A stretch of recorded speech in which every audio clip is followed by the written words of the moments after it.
அன்புள்ள golden wings குடும்ப உறுப்பினர்களே, உங்கள் அனைவருக்கும் என் அன்பான வணக்கம். வணக்கம் கூறுவது முருகவேல் திருமலைசாமி செங்குட்டுவன். அன்பு சொந்தங்களே, உங்களுக்கு இன்னைக்கு ஒரு கேள்வி. நாம் எங்கே சென்று கொண்டிருக்கிறோம்? இந்த கேள்வி. என்ன சார் எடுத்தோன்னே கேள்வி கேட்குறீங்க, நாங்கள் தானே கேட்கணும் அப்படின்னு நீங்கள் சொல்றது எனக்கு தெரியுது. பாருங்க, நம்ம வீட்டில் குழந்தைங்க இருக்கு. குழந்தைங்களுக்கு நம்ம என்ன உணவு கொடுக்குறோம்? ஒரு சின்ன நோட் எடுங்க. இன்னைக்கு காலையில் என்னென்ன உணவு கொடுத்தீங்க, இன்னைக்கு புதன்கிழமை என்ன உணவு கொடுத்தீங்க, நேற்று என்ன உணவு கொடுத்தீங்க, முந்தானத்து என்ன உணவு கொடுத்தீங்கன்னு சொல்லி ஒரு 5 நிமிடம் ஒதுக்கி குழந்தைகளுக்காக செலவழிக்க முடியுமாங்கனால முடிந்தால் நீங்க பாருங்க, அதுல ஒரு பெரிய அதிசயத்தை பார்ப்பீங்க. என்னன்னா, நீங்க 3 நாள் எடுத்த டேபிள்லையும் புரோட்டீன் கலந்த உணவே இருக்காது. பாருங்க, தயிர் சாதம், புளி சாதம், சாம்பார் சாதம், பருப்பு சாதம், அந்த மாதிரி ஒரு சாத வெரைட்டியை பையனுக்கு டப்பாவில் அடைச்சி கொடுத்துருவீங்க. நீங்க கொடுக்கும்போது காலையில் 8 மணி, அவன் சாப்பிடும்போது மத்தியானம் 1 மணி. 5 மணி நேரத்தில் ஃபுல் கெமிக்கல் ரியாக்ஷன் அதில் ஆயிருக்கும், நொதிச்சு போயிருக்கும். அந்த நொதிச்சு போன உணவை அந்த குழந்தை சாப்பிடுது. அந்த சாதத்தில் இருக்கிற கார்போஹைட்ரேட் அல்லாம அந்த நொதிகள்லாம் சேர்ந்துன்னா அந்த குழந்தை என்ன செய்ய யோசிச்சு பாருங்க. ஏதோ புரோட்டீன் டயட் கொடுக்குறீங்களா, சரி விடுங்க. மத்தியானம் வீட்டுக்கு வரான், வீட்டுக்கு வந்தோடனே அந்த பையனுக்கு புரோட்டீன் கலந்த உணவு என்ன கொடுக்குறீங்க? நைட் என்ன கொடுக்குறீங்க? இட்லி கொடுக்குறீங்க, தோசை கொடுக்குறீங்க, சப்பாத்தி கொடுக்குறீங்க, அதை ஒன்று கொடுக்குறீங்க. சில பேர் வீட்டில் ராத்திரி பூரி சுட்டு பொது பொதுன்னு கொடுக்குறீங்க. அந்த குழந்தைய பார்த்தா பொது பொதுன்னு இருக்குது. அது என்னன்னா ஃபுல்லி கார்போஹைட்ரேட். அந்த குழந்தை இந்த வயசுல இருந்து தன்னுடைய 30 வயசு தாண்டும் போது கண்டிப்பாக he will be converted into sugar patient. அதாவது இன்சுலின் டிஃபிஷியன்சி இருக்கிற ஆளா மாறுவான். இன்னைக்கு அப்படித்தான் வந்துச்சு. ஒரு பேர் வந்தாங்க, குழந்தைய கூட்டிட்டு வந்தாங்க. நான் கேட்டேன், குழந்தை இவ்வளோ பெருசு இருக்கான், 32 கிலோ இருக்கான், எந்த கிளாஸ் படிக்கான்? 6ஆம் கிளாஸ் படிக்கிறேன்னு சொல்லுவான்.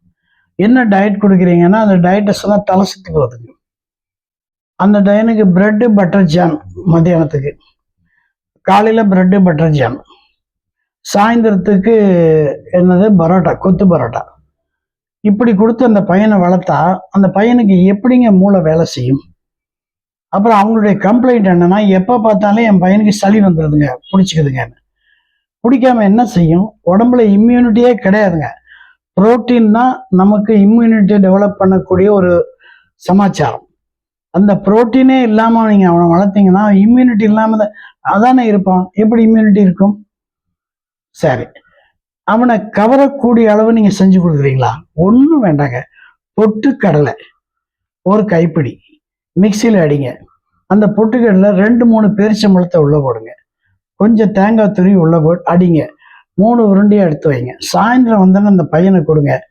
அத்தனையும் புரோட்டீனுங்க, அத்தனையும் வைட்டமின் ஏங்க. பொட்டுக்கடலில் புரோட்டீன் பிரமாதமாக இருக்கு, பேரிச்சம்பழத்தில் வைட்டமின் ஏ இருக்கு, தேங்காயில் நல்ல ஃபேட் இருக்கு. அந்த பையனுக்கு ஒரு ஹெல்த்தி ஃபுட்டை சாயந்தரம் நீங்கள் கொடுத்துருக்கீங்களா? அவனுக்கு பீஸா கொடுக்குறீங்க, பர்கர் கொடுக்குறீங்க, அப்புறம் ஹோட்டலுக்கு போனால் ஆயில் கண்டென்ட் எல்லாம் வாங்கி கொடுக்குறீங்க. இதெல்லாமே தவறான உணவு. அதான் நான் கேட்டேன், எங்கே நாம் போய் கொண்டிருக்கிறோம்? ஏன் காலத்துல எல்லாம் இப்போ என்னுடைய ஏஜுக்கு, இந்த ஏஜில் இன்சுலின் வந்ததுக்கு காரணம், இன்சுலின் வந்ததுக்கு டிஃபிஷியன்சி வந்ததுக்கு காரணம் டென்ஷன், ஒர்க் லோடு, அப்புறம் டைம்லி ஃபுட்டு இல்லாது. இந்த காரணங்கள் தான் எனக்கு. அதே மாதிரி என்னுடைய ஏஜில் 80, 82, 85 வயசு இருக்கவங்களுக்கு இருக்க சுகருக்கும் இதுதான் காரணம். ஆனால் இப்போ டு மை சர்ப்ரைஸ், இந்த கடந்த 4 நாளாக வர்றவங்களெல்லாம் பார்த்தா 35 வயசு, 40, 45 இந்த ஏஜ்லேயே அவங்களுக்கு டிஃபிஷியன்சி ஆஃப் இன்சுலின் வருது, இன்சுலின் குறைபாடு வருது. காரணம் என்னன்னா, அவங்களுடைய உணவு பழக்க வழக்கம் சுத்தமாக மாறுபட்டு இருக்கு. நான் என்ன அட்வைஸ் பண்ணுறேன், இந்த மில்லட் எடுத்துக்கங்க. உங்களுக்கு ஒரு ஃபார்முலா சொல்லித்தரேன்.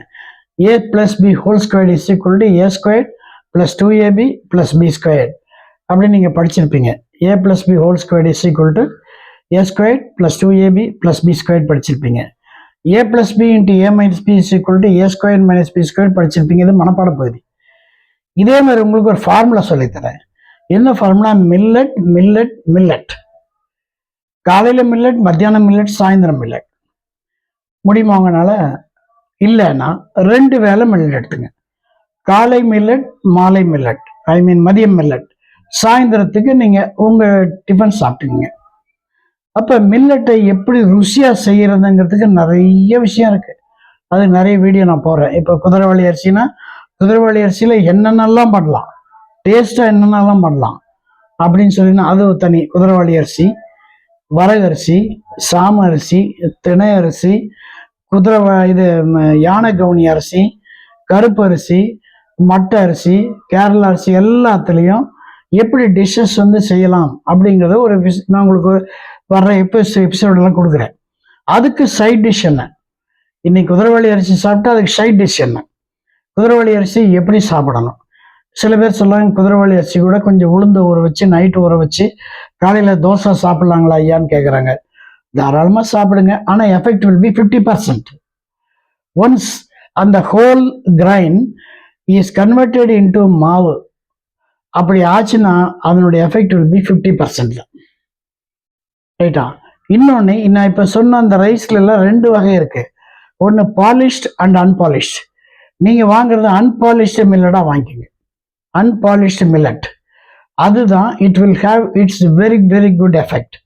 இதனுடைய கிளைசமிக் இண்டெக்ஸ் 50-55க்கு மேலே போகாது. ஆனால் ஒயிட் ரைஸ் 70-75-80க்கு மேலும் கார்போஹைட்ரேட்டை நல்லா சேர்த்தி கொடுக்கும். இது சீக்கிரமாக ஜீரணமாகாது. அதே சமயத்தில் இன்சுலின் ரெசிஸ்டன்ஸ் இது இருக்குது, இந்த உணவில் இருக்கும். இந்த உணவை எப்படி சாப்பிடுங்கிறது எப்படி சொல்லி பின்னால் கொடுக்குறேன். ஆகவே நீங்கள் குழந்தைகளுக்கு கலர்ஃபுல்லாக கொடுங்க. இன்னைக்கு பேரிச்சம்பழம் பொட்டுக்கல்லை போட்டு கொடுத்தீங்க, நாளைக்கு பேரிச்சம்பழம் நடக்கல்ல போட்டு கொடுங்க, நாளைக்கு பேரிச்சம்பழம் கொண்டைக்கல்ல போட்டு கொடுங்க. இதெல்லாம் சேர்த்து அது உங்களுக்கு இனிப்பு செய்கிறது. இந்த இனிப்பு உங்களை ஒன்றுமே பண்ணாது. நீங்கள் வாழைப்பழம் கொடுக்கலாம், ஆப்பிள் பழம் கொடுக்கலாம், ஆரஞ்சு பழம் கொடுக்கலாம், மாதுளம்பழம் கொடுக்கலாம், மாம்பழம் கொடுக்கலாம். இதெல்லாம் குழந்தைகளுக்கு ஒவ்வொரு அளவு கொடுக்கும். இந்த அளவு அவங்களுக்கு கொடுக்கும். இனிப்புங்கிறது இதுதான் அவங்களுக்கு மனசுல பதிய வைங்க. வெள்ளை சர்க்கரை இஸ் எ பாய்சன். C12H22O11 அதான் குளுக்கோஸ், அதான் சர்க்கரையோட ஃபார்முலா. இதில் பூரா கார்போஹைட்ரேட் தான். இந்த கார்போஹைட்ரேட் தான் நமக்கு யமனா வந்திருக்கு. வெள்ளை சர்க்கரையை அப்படியே ஒதுக்கிடுங்க. குழந்தைகளுக்கு அதை மறக்க வச்சிருங்க. வெள்ளை சர்க்கரை வேண்டாம். கரும்பு சர்க்கரை கூட கொஞ்சம் சேர்த்துங்க. கரும்பு சர்க்கரை கூட ரொம்ப அளவு வேண்டாம். சும்மா ஒரு ஸ்பூனுக்கு 1/2 ஸ்பூன். அவனுக்கு இனிப்புங்கிற ருசியை காட்டணுங்கிறதுக்காக போடுங்க. சாயந்தரம் ஒரு சின்ன உணவு. இது செய்யறதுக்கு உங்களுக்கு ஒன்றும் பெரிய நேரம் ஆகிறதில்லை. மிக்சியில் அடிக்கிறீங்க, உருண்டை பிடிக்கிறீங்க, வைக்கிறீங்க, அவ்வளோதான். அவன் வரும்போது சாயந்தரம் போதும் அந்த பையன் எதிர்பார்த்துருவான் இன்னைக்கு அம்மா என்ன செஞ்சிருப்பாங்க அப்படின்னு. அந்த எதிர்பார்ப்பே அவனுக்கு ஒரு பெரிய சக்தியை கொடுக்கும். இந்த உணவு வயிற்றுல போகும்போது உங்களுக்கு வைட்டமின் ஏ இருக்கு, புரோட்டீன் இருக்கு, இதே கார்போஹைட்ரேட் கொஞ்சம் அளவு சேருது. இது போக இம்யூனிட்டி டெவலப் பண்ற சமாச்சாரம் போல இதுல இருக்கு. Why can't you do it? சரி விடுங்க. அப்புறம் சாட்டர்டே சண்டே 2 நாள் பையன் வீட்டில் இருப்பான். அன்னைக்கு கண்டிப்பா 4 மணிக்கு அவனுக்கு ஒரு கப் சுண்டல் கொடுங்க. வெள்ளை சுண்டல் கொடுங்க, பட்டாணி சுண்டல் கொடுங்க. அப்புறம் அதே மாதிரி நிலக்கடலையை அது சுண்டல் மாதிரி பண்ணி வேக வச்சு கொடுங்க. அப்புறம் சுண்டலில் என்னென்ன பண்ணலாம், அந்த மாதிரி பருப்பு, பாசி பயிர் இதெல்லாம் சுண்டல் பண்ணி கொடுக்கலாம். இது எப்படின்னா சாட்டர்டே அண்ட் சண்டே.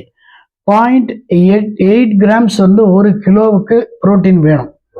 ஒரு பையன் 10 கிலோன்னாக்கா 0.8னா 8 கிராம் இருக்கணும். நம்ம 8 கிராம் கொடுக்குறோமா? இல்லை. Protein is a particular thing which develops immunity in the child. பையன் குண்டா இருக்கிறது பெருசு இல்லைங்க, பையன் பலமா இருக்கணுங்க. ஆச்சுங்களா? நீங்க இந்த ஓட்டப்பந்தயெல்லாம் உங்களவங்கெல்லாம் பாருங்க, கிரிக்கெட் விளையாடுறவங்க பாருங்க, பூரா பயிர் சாப்பிடுவாங்க. முளைக்கட்டின பாசிப்பயிறு, முளைக்கட்டின வெந்தயம், முளைக்கட்டின கொண்டைக்கடலை இதான் சாப்பிடுவாங்க. ஒரு கைப்பிடி சாப்பிட்டாலும் அது கிட்டத்தட்ட ஒரு ஃபுட்டு சாப்பிட்ற மாதிரி அத்தனை புரோட்டீன் உடம்புல போகுது. இன்னொரு கொஸ்டின் கேட்கலாம், சார் இப்படி புரோட்டீனுக்கு பதிலாக நாங்கள் டைரெக்டாக புரோட்டீன் வாங்கி சாப்பிட்றோமே அப்படின்னு. சாப்பிடலாம். புரோட்டீனில் நெஸ்லே புரோட்டீன் ஒன்று இருக்குது. நெஸ்லே புரோட்டீனில் 2 இருக்குது. நெஸ்லே புரோட்டீன் ஒன்று, நெஸ்லே டயபெட்டிஸ் புரோட்டீன் ஒன்று இருக்குது. டயபெட்டிஸ் நீங்கள் வர்றவங்க அந்த நெஸ்லே டயபெட்டிஸ் புரோட்டீன் நைட்டு ஒரு ஸ்பூன் அதுலேயே உள்ள ஸ்பூன் கொடுத்துருப்போம், ஒரு ஹீப். அதை வந்து பாலில் கலந்து குடிச்சிடுங்க. பால் ஆஃப், தண்ணி ஆஃபாக இருக்கணும். கெட்டி பால் இருக்கக்கூடாது, ஏன்னா அதில் ஃபேட்டு. அதனால் பால் கொஞ்சம் நல்லா கலந்துட்டு தண்ணி நிறைய ஊற்றி ஒரு கப் சாப்பிடுங்க. அந்த நைட்டு சேர்ற புரோட்டீன் உங்களுக்கு போய் எலும்பு மஜ்ஜையில் சேர்ந்துட்டு சிவப்பணுக்கள் உற்பத்தி செய்யக்கூடியது. இதே மாதிரி இந்த பசங்களுக்கு வாரத்துக்கு ஒரு தடவை கண்டிப்பாக முருங்கைக்கீரை, முருங்கைக்காய் சம்மந்தப்பட்டதில் அவங்க செஞ்சு கொடுங்க. இந்த முருங்கைக்கீரை, முருங்கைக்காய் வந்து சிவப்பணுக்களை உற்பத்தி செய்யக்கூடிய அவ்வளோ சக்தி இருக்குங்க. அதனால் முருங்கைக்கீரையை வந்து சூப் வச்சு கொடுங்க. முருங்கைக்காயிலும் சூப் வச்சு கொடுக்கலாம். முருங்கைக்காய் நல்லா வேக வச்சு புழிஞ்சிங்கன்னா அருமையாக இருக்கும். அது சூப் மாதிரி வச்சு கொடுங்க. இதெல்லாம் வந்து உங்கள் குழந்தைகளை நீங்கள் கவனித்து வளர்க்க வேண்டியது. ஏன்னா அவங்க பிற்காலத்தில் 45 வயசுக்கு அப்புறம் சுகர் வந்துட்டு அவன் வந்து தன்னோட பேரண்ட்டை வந்து குறை சொல்லக்கூடாது. கண்டிப்பாக நான் ஹெட் மாஸ்டர் இருக்கும்போது பையன் வந்தோன்னா என்னப்பா சாப்பிட்ட காலையிலன்னு கேட்கும்போது அந்த பையன் சொல்லுவான், சார் ஒன்றும் சாப்பிட்லிங்க, நேரம் வந்துட்டேன்னு. ஆனால் இப்போ காலையில் எல்லா குழந்தைகளுக்கும் உணவு கொடுக்க சொல்லி நம்ம அரசு, தமிழ்நாடு அரசு உத்தரவு போட்டது எவ்வளோ பெரிய சமாச்சாரம் தெரியுங்களா? அந்த குழந்தைங்க காலையில் அந்த உணவை விதவிதமாக சாப்பிட்றாங்க. ஒரு நாளைக்கு ஒரு உணவு, இன்னொரு நாளைக்கு வேற, இன்னொரு நாளைக்கு வேறன்னு பொழுது அந்த குழந்தைங்க வந்து மனசில் வந்து ஒரு உற்சாகத்தோட பள்ளிக்கூடத்துக்கு வர்றாங்க. அந்த உற்சாகத்துக்கு விலை கிடையாதுங்க. இந்த உற்சாகத்தை நீங்கள் உங்கள் வீட்டில் டெவலப் பண்ணணும். சாயந்தரம் பையன் வந்தோன்னா அம்மா இன்னைக்கு என்ன கொடுப்பாங்க, இன்னைக்கு என்ன சாப்பிடுவோம் அப்படின்னு சொல்லி நீங்கள் கொடுக்குறது இதே மாதிரி கண்டென்ட் உள்ளதாக பார்த்து கொடுங்க. ரொம்ப நல்லா இருக்கும், குழந்தை நல்லா வளரும். இன்னைக்கு வந்த 2 பேரும் அவங்க குழந்தைக்கு இந்த அட்வைஸ் கொடுத்து அனுப்பிச்சிருக்கேன். குழந்தை இவ்வளோ பெருசு இருக்கிறோம், கண்ணு 2 இப்படி 2 ஆப்பிள் வச்ச மாதிரி இருக்கு. மை காட், இப்பவே இந்த வெயிட்னா இன்னொரு 5 வருஷம் ஆனால் டெஃபினட்டாக அவனுடைய ஃபேட்டை வந்து ஒன்றுமே பண்ண முடியாது. அதனால் இப்போவே அவங்களுக்கு வந்து அந்த டயட் சார்ட் கொடுத்து அந்த பையனை கண்ட்ரோல் பண்ண சொல்லி சாப்பிட சொல்லியிருக்கேன். கடைசியாக ஒன்று ஒரு சின்ன ஒரு சொல்லிட்டு போகிறேன். நேற்று ஒரு நண்பர் வீட்டுக்கு போனேன். வீட்டில் வீர்னு ஒரு குழந்தை அழுதுட்டு இருந்துச்சு.